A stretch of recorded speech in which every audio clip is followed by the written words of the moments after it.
Mari kita belajar struktur dan fungsi sel penyusun jaringan pada sistem reproduksi. Dapat kita lihat di situ terdapat struktur dan fungsi alat reproduksi pada manusia. Secara umum, suatu organisme dapat berkembang biak apabila telah mencapai kedewasaan. Pada saat itulah alat reproduksi telah berkembang dan siap untuk bereproduksi. 1. Organ reproduksi pada pria.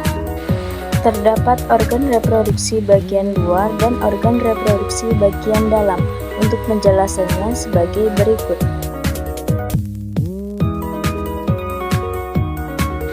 2. Organ reproduksi wanita. Berikut beberapa penjelasannya.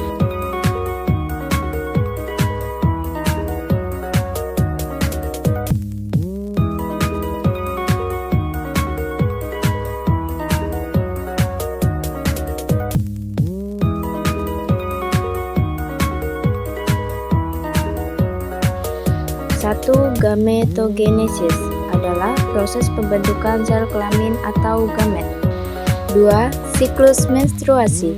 Seorang wanita yang masih produktif setiap bulan melepaskan satu sel telur matang dari satu ovariumnya. Siklus menstruasi terdapat 3 siklus, yaitu A. Fase aliran menstruasi, B. Fase proliferasi, C. Fase sekresi. 3. Fertilisasi, gestasi, dan persalinan. Di dalam organ reproduksi wanita berlangsung tahap-tahap reproduksi dari dihasilkan ovum sampai terjadinya kehamilan. Selama berlangsungnya kehamilan, terbentuk beberapa membra kehamilan, yaitu saccus vitellinus, karion, amnion.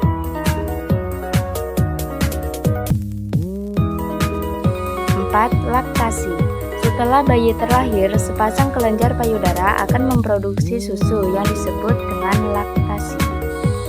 Pertumbuhan awal kelenjar payudara dipengaruhi oleh hormon mammotropin. Hormon ini dihasilkan oleh hipofisis ibu dan plasenta janin. 5. Teknologi terkait sistem reproduksi. Dalam ilmu kedokteran, ditemukan suatu teknologi reproduksi yang dapat membantu manusia memperoleh keturunan bagi wanita yang sulit hamil. Teknologi tersebut diantaranya inseminasi buatan dan bayi tabung. Beberapa contoh terhadap teknologi reproduksi sebagai berikut. A. Inseminasi buatan. Inseminasi buatan merupakan terapan teknologi yang dilakukan dengan cara memasukkan sperma ke dalam vagina oleh seorang ahli kesehatan. B.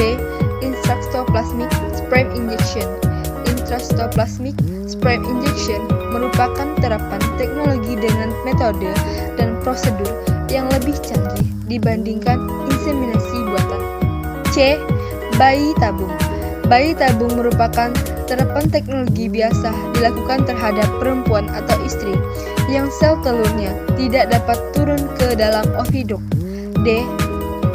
Pengontrolan kehamilan. Pengontrolan kehamilan merupakan suatu terapan teknologi untuk mengontrol kehamilan. C. Keterkaitan antara kesehatan reproduksi dengan program KB dan kependudukan. Kesehatan sistem reproduksi berhubungan erat dengan penyakit atau gangguan pada sistem reproduksi dan cara menjaga atau merawat kesehatan sistem reproduksi. 1. Penyakit dan gangguan yang berhubungan dengan sistem reproduksi. Penyakit ini dapat menular melalui hubungan seksual.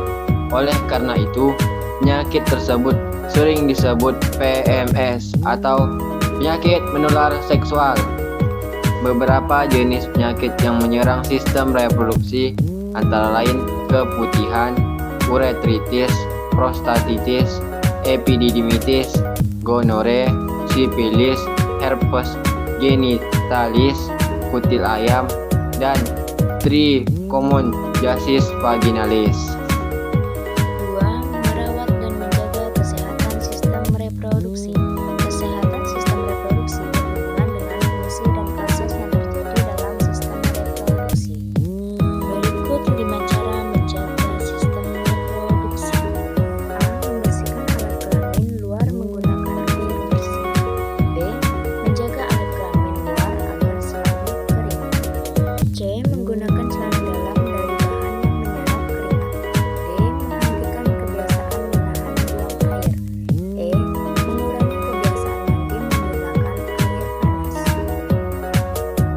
3. Masalah kependudukan dan program keluarga berencana atau KB. Semakin tinggi tingkat reproduksi manusia, maka permasalahan yang ditimbulkan juga semakin meningkat. Oleh karena itu, diperlukan usaha-usaha untuk mengatasi permasalahan tersebut. Salah satunya dengan program KB. Keluarga berencana merupakan program pemerintah Indonesia untuk mengatasi dan mengantisipasi masalah pertambahan penduduk yang cepat.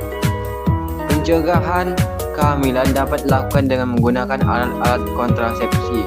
Secara umum, berdasarkan sifat kerjanya, kontrasepsi dibedakan menjadi dua macam, yaitu kontrasepsi permanen dan kontrasepsi temporer. Kontrasepsi permanen dilakukan dengan cara operasi baik pada wanita tubektomi maupun pria vasektomi.